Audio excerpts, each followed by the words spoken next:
Dear students, मैं doctor Deepti Srivastava, associate professor, department of zoology, government Dungar college, Bikaner, आज आप लोगों को ओरिजिन ऑफ कॉर्डेट्स के बारे में बताऊंगी। सबसे पहले contents, introduction, theories about origin of chordates, and conclusion. Introduction. Chordates evolved sometime during Cambrian period 500 million years ago, almost at the same time when invertebrates were beginning to evolve. यानी कि chordates का evolution Cambrian period में 500 million साल पहले हुआ होगा, इसी समय जबकि इनवर्टिब्रेट्स इवॉल्व होना शुरू हुए थे। They may have evolved from some freshwater forms, as Chamberlain pointed out that all modern chordates possess glomerular kidneys that are designed to remove excess water from body. इनका इवोल्यूशन कुछ fresh water form से हुआ होगा, जैसा कि कैम्बरलेन ने बताया था कि मॉडर्न कॉर्डेट्स में ग्लोमेरुलर किडनीज होती हैं जो कि शरीर से अधिक वाटर की मात्रा को बाहर निकालने का काम करती है। However, early fossils of chordates have all been recovered from marine sediments, and even modern protochordates are all marine forms. जबकि chordates के अर्ली फॉसिल्स जो हैं वो मेराइन सेडिमेंट से मिले हैं। इसी तरह से मॉडर्न प्रोटोकॉर्डेट्स भी मेराइन फॉर्म्स हैं। Also, glomerular kidneys are found in some marine forms such as myxinoids and sharks. इसके अतिरिक्त ग्लोमेरुलर किडनीज जो हैं वो कुछ मेराइन फॉर्म्स जैसे कि मिक्सिनॉइड्स तथा शार्क्स में भी मिलती हैं। That makes the marine origin of chordates more plausible. इसका मतलब कि जब मेराइन फॉर्म्स में भी ग्लोमेरुलर किडनीज मिलती हैं तो ये संभव है, ये विश्वसनीय लगता है कि कॉर्डेट्स का ओरिजिन मेराइन फॉर्म से हुआ हो। Chordates evolved from some deuteros ancestor like echinoderms, hemichordates, pogonophorans, etc., as they have similarities in embryonic development, type of coelom, and larval stages. Chordates कुछ ड्यूटेरोस्टॉम एंसेस्टर्स से इवॉल्व हुए होंगे क्योंकि उनमें एम्ब्रियोनिक डेवलपमेंट में, सिलोम के प्रकार में तथा लार्वल स्टेजेस में समानताएं होती हैं। Fossils of earliest vertebrates are known from the Silurian Devonian period about 400 million years ago. Earliest vertebrates के fossils सिलूरियन डिवोनियन पीरियड में मिले हैं लगभग 400 मिलियन साल पहले। There is no reliable evidence in favor of origin of chordates. Chordates के origin के पक्ष में कोई विश्वसनीय सबूत अभी तक नहीं मिला है। No fossil remains have yet been found in the Cambrian rocks where animal fossils were first found. अभी तक कैम्ब्रियन रॉक्स में कोई भी कॉर्डेट्स का फॉसिल या जीवाश्म नहीं मिला है जहां पर सबसे पहले प्राणियों के फॉसिल्स प्राप्त हुए थे। The earliest chordates were probably soft-bodied and without any hard skeleton.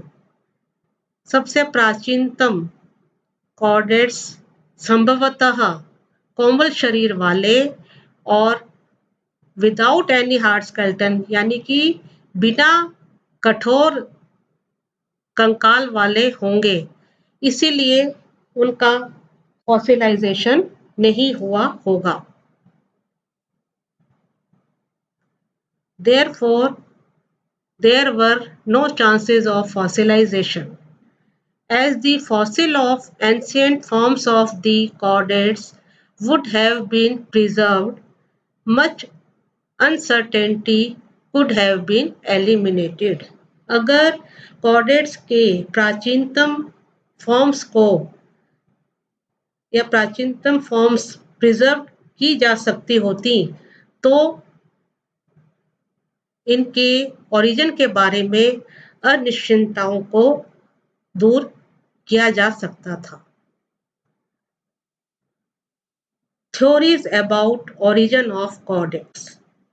The origin of chordates is naturally looked for among the living and extinct invertebrates, but it is almost impossible to imagine any known invertebrates as ancestors of chordates. Chordates के origin को जीवित तथा विलुप्त हुए invertebrates में ढूंढा जा रहा है या उसमें देख रहे हैं कि हो सकता है इन्हीं में से इनका ओरिजिन हुआ होगा, लेकिन किसी ज्ञात इनवर्टिब्रेट से या किसी ज्ञात इनवर्टिब्रेट को कॉर्डेट्स का एंसेस्टर या पूर्वज मानना ये इसको इमेजिन करना भी इम्पॉसिबल लगता है, क्योंकि इनवर्टिब्रेट्स और कॉर्डेट्स में इतनी अधिक असमानताएं हैं कि ये सोच भी नहीं सकते कि इनवर्टिब्रेट से कॉर्डेट्स का ओरिजिन हुआ होगा।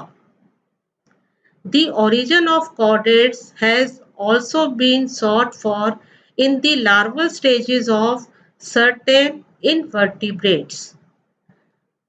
और chordates के origin को कुछ invertebrates की larval stages में भी ढूंढा जा रहा है। Many theories have been suggested from time to time for the origin of chordates. These theories have attempted to trace the origin of chordates from coelentrates, nematines,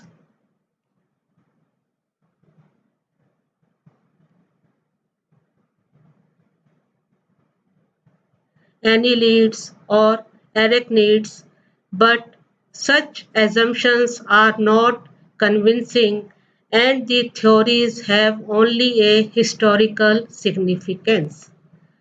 समय समय पर कॉर्डेट्स के ओरिजिन के लिए कई थ्योरीज दी गई हैं। ये ओरिजिन ऑफ कॉर्डेट्स को सीलेंट्रेट्स, निमर्टीन्स, एनिलीड्स या एरेक्निड्स से हुआ ऐसा मानती हैं, लेकिन इन ये जो एजम्पशंस है या इसको जो एज्यूम किया गया है या जो सोचा गया है वो बहुत अधिक विश्वसनीय नहीं है और इन थ्योरीज का केवल एक ऐतिहासिक महत्व ही है।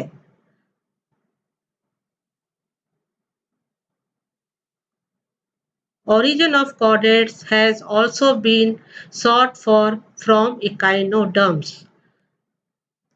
chordates के origin को echinoderms में भी ढूंढा गया है। तो अलग अलग थ्योरीज chordates के origin के बारे में दी गई है। माना गया है कि हो सकता है इनका origin coelenterate से हुआ हो सकता है नीमाटीन से हुआ हो या एनिलीड से हुआ हो, एरेक्निड से हुआ हो या इकाइनोडर्म से हुआ हो। तो इसमें अलग अलग समय समय पर अलग अलग साइंटिस्ट ने थ्योरीज दी हैं। सबसे पहले हम पढ़ रहे हैं coelenterate theory. This theory suggests that the chordates have a direct origin from the most primitive metazoa such as coelenterates। ये थ्योरी बताती है कि chordates का ओरिजिन सबसे प्रिमिटिव मेटाजोआ यानी कि coelenterate से हुआ है। There are few specialized features found in the coelenterates which might have been lost before starting on the path towards chordates। coelenterates में कुछ स्पेशलाइज्ड फीचर्स होते हैं जो कि chordates बनने के पथ पर जाने से हुए लॉस्ट हो जाते हैं।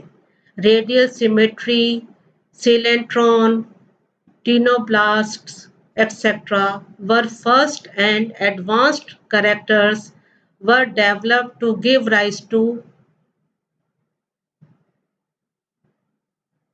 chordate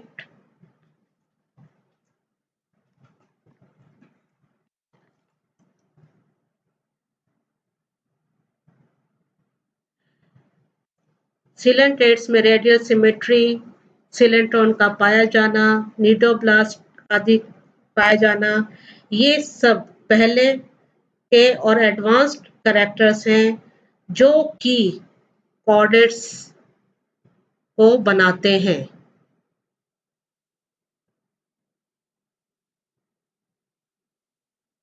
But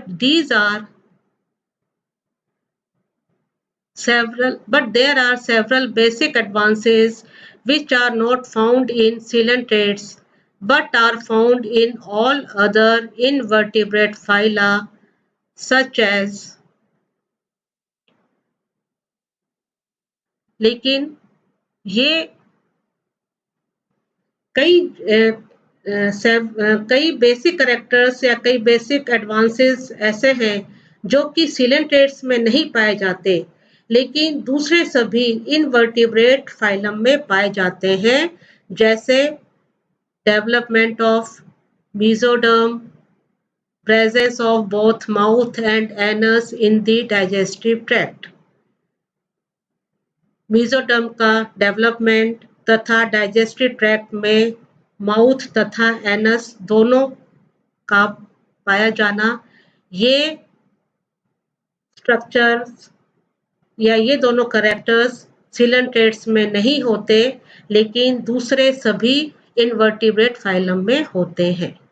So it seems highly impossible that the chordate acquired progressive characters entirely independent of such invertebrate group। इसलिए ये इम्पॉसिबल है कि chordates ने प्रोग्रेसिव कैरेक्टर्स को स्वतंत्र रूप से एक्वायर्ड किया होगा या उनमें ये कैरेक्टर्स आए होंगे जो कि दूसरे इनवर्टिब्रेट ग्रुप में हों। Hence it was essential to search for chordate ancestor on a higher level। इसलिए यह आवश्यक है कि chordates के एंसेस्टर्स को और दूसरे हायर लेवल में या हायर ग्रुप्स में देखा जाए। तो इसलिए इस थ्योरी को नहीं माना गया, डिस्कार्ड किया गया। Next theory, annelid theory. This theory suggests that the chordates have evolved from an arachnid stock. ये थ्योरी बताती है कि chordates arachnids द्वारा या arachnid से इवॉल्व हुए हो। The annelids show bilateral symmetry, metamerism, head, complete digestive tract, closed circulatory system, hemoglobin, etc. like chordates. Annelids में chordates की भांति bilateral symmetry होती है, metamerism पाया जाता है, head, complete digestive tract, closed circulatory system, hemoglobin, ये सारे characters जो हैं वो annelids में भी होते हैं और chordates में भी होते हैं. Annelids also have a nerve cord. Annelids में नर्व कॉर्ड भी होता है. But here we find marked differences from the vertebrate plan of structure. लेकिन वर्टिब्रेट की संरचना में और एनिलेट की संरचना में बहुत अधिक अंतर होता है. The nerve cord lies on the underside rather than the upper side of the animal and the blood flows in opposite direction. Annelid में नर्व कॉर्ड नीचे की तरफ होती है, जबकि कॉर्डेट्स में ऊपर की तरफ होती है और दोनों एनिमल्स में ब्लड का फ्लो एक दूसरे के विपरीत डायरेक्शन में होता है. But these differences may be corrected if the position of the animal is reversed and the worm is assumed to have turned over to become a vertebrate. लेकिन ये सभी अंतर दूर हो जाते हैं या सही हो जाते हैं अगर एनिलिड की स्थिति रिवर्स कर दी जाए, विपरीत कर दी जाए और यह एज्यूम किया जाए कि एनिलिड जो है वो टर्न हो गया है या घूम गया है और वो अब ये एनिलिड एक वर्टिब्रेट बन जाता है. Thus, some zoologists suggest that the chordate is a worm upside down. इसलिए कुछ zoologist ये मानते हैं या उनका ये सुझाव है कि कॉर्डेट वो वर्म है जिसकी ऊपर की साइड नीचे हो गई है या वर्म उल्टा हो गया है. Chordate is a worm upside down, यानी कि अपसाइड जिसकी डाउन हो गई है, ऐसा वर्म कॉर्डेट है.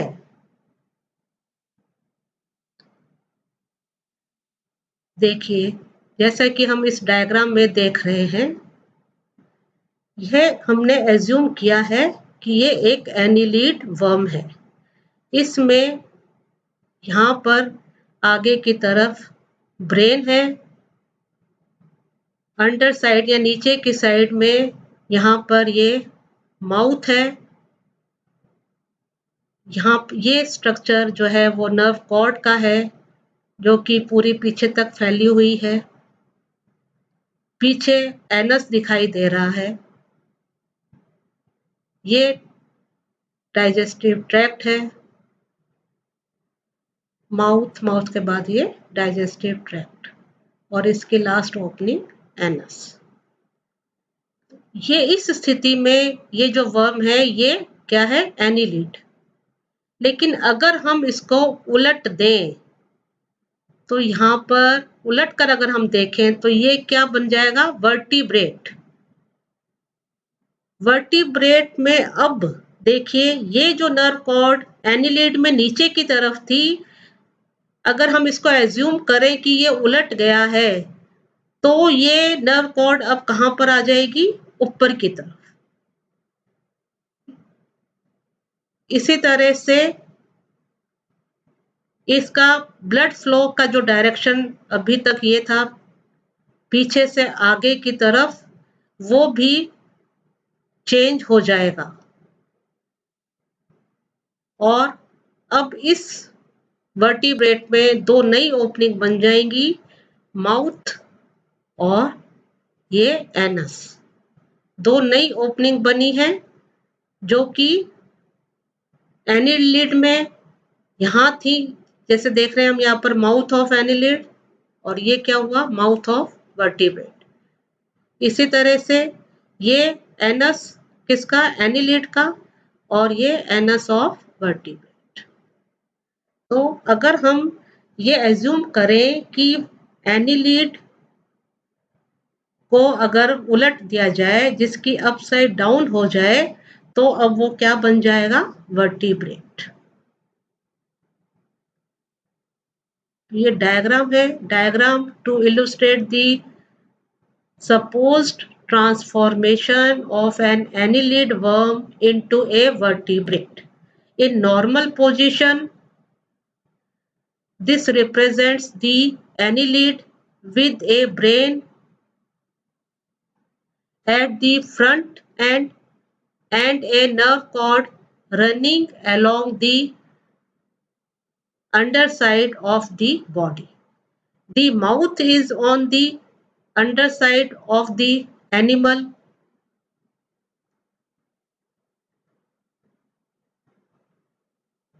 and the anus at the end of the tail.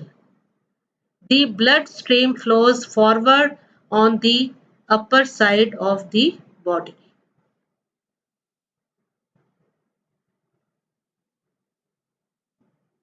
Now turn the diagram upside down. Now we have the vertebrate with nerve cord and blood streams reversed, but a new mouth and anus is formed.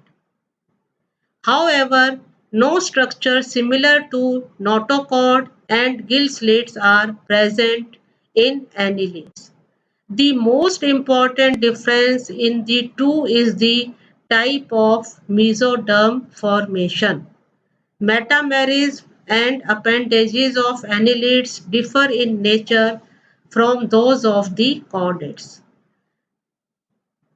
अगर हम ये assume करते हैं कि worm या annelid और vertebrate ये एक से हैं या इनका ओरिजिन एक दूसरे के जैसा ही है, तो इनकी इनकी जो स्ट्रक्चर ही हम जो देख रहे हैं सिमिलैरिटीज, उनमें कुछ अंतर भी है।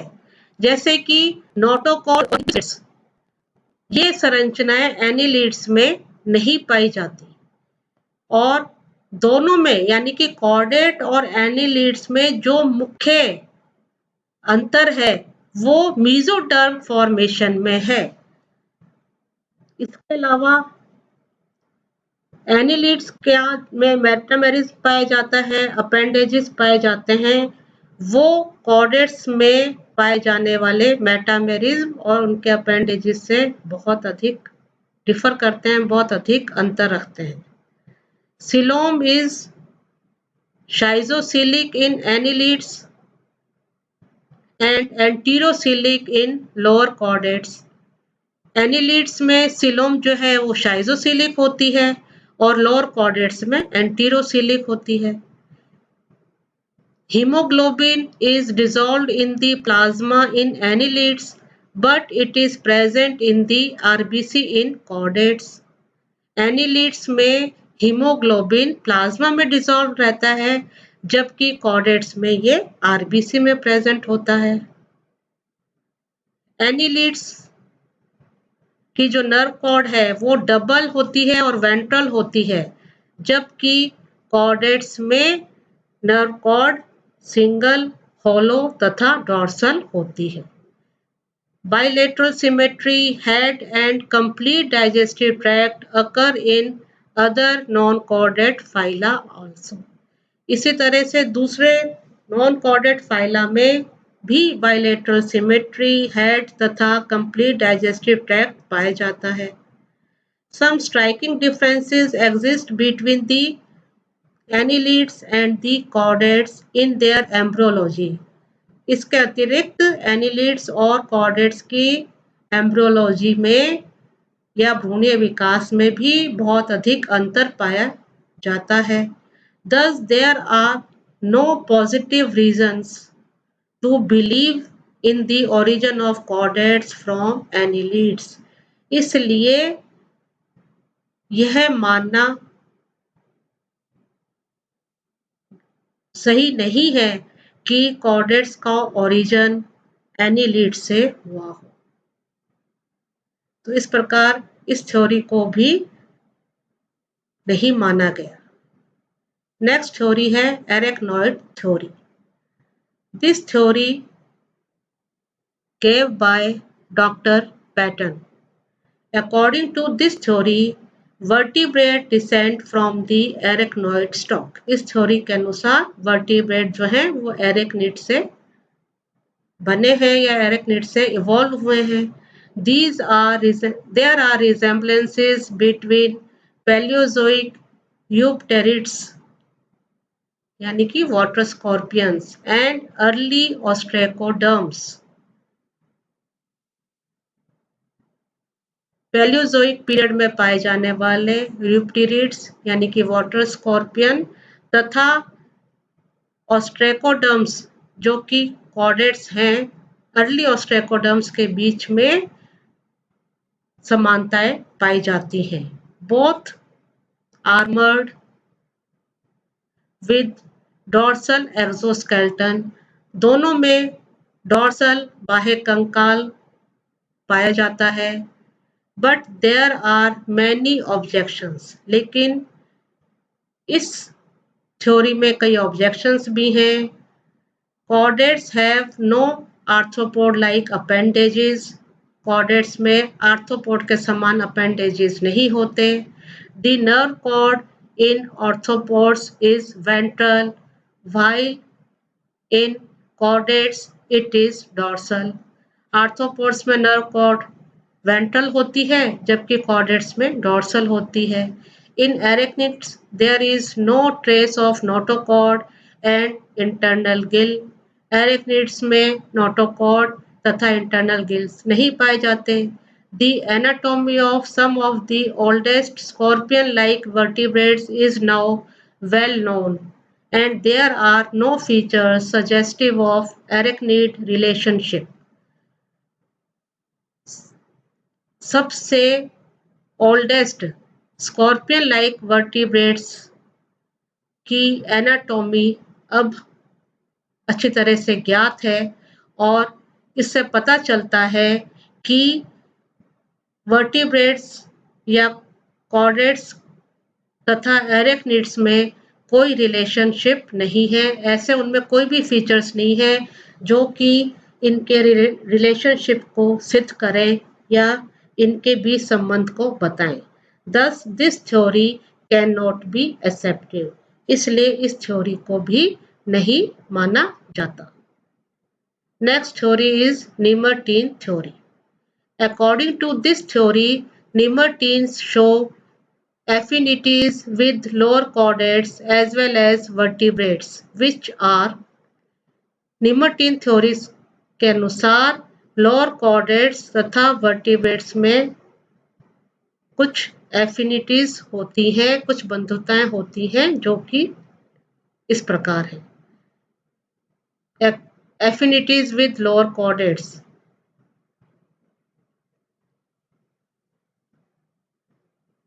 पहला वर्मीफॉर्म इलोंगेटेड बॉडी।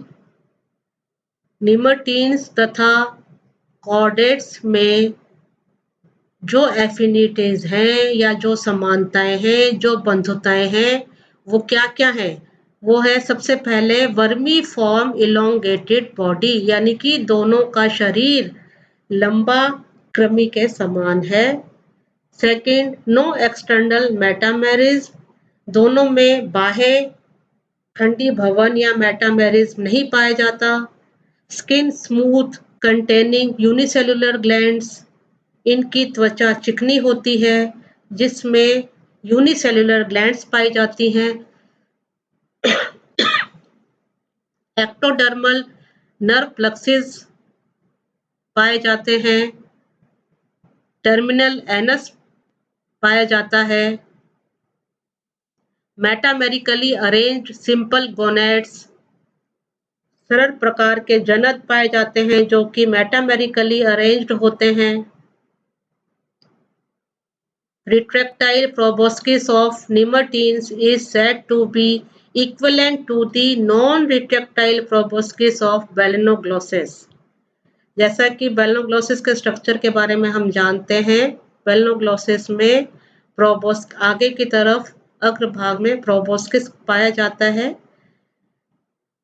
वो नॉन रिट्रैक्टाइल होता है, यानी कि वो अंदर की तरफ खींच नहीं सकता, जबकि निमर्टीन में रिट्रैक्टाइल प्रोबोस्किस पाया जाता है।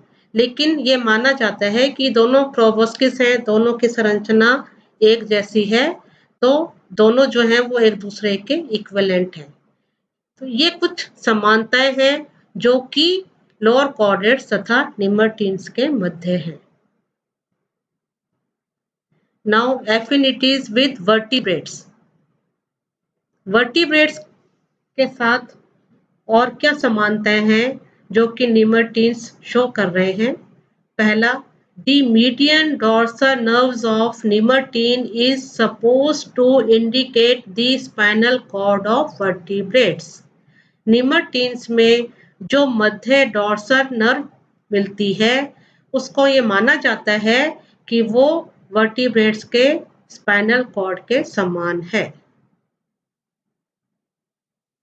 Second, the lateral nerves represent the nerves of the lateral lines of fishes. निमर्टीन में जो लेटरल नर्व्स मिलती हैं वो फिशेस की लेटरल लाइंस को रिप्रेजेंट करती हैं। Third, the cerebral ganglion corresponds to a vertebrate brain.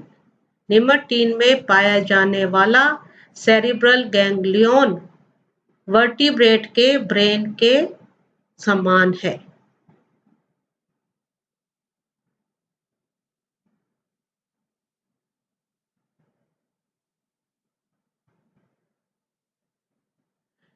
Next, the proboscis sheath suggests the notochord of vertebrates. Notochord जो है वर्टिब्रेट्स की जो नोटोकॉर्ड है वो निमर्टीन की प्रोबोस्किस शीथ के समान है। But these similarities, however, do not solve the problem of the ancestry of the vertebrates. लेकिन ये similarities कॉर्डेट्स की एंसेस्ट्री की प्रॉब्लम को सॉल्व नहीं करती। इस प्रकार ये जो थ्योरीज हैं वो कॉर्डेट्स के ओरिजिन को पूरी तरह से नहीं बताती। आज हमने कॉर्डेट्स के ओरिजिन के बारे में कुछ थ्योरीज पढ़ी। आगे की थ्योरी हम नेक्स्ट टर्न में पढ़ेंगे या नेक्स्ट लेक्चर में मैं आप लोगों को उसके बारे में बताऊंगी। Thank you.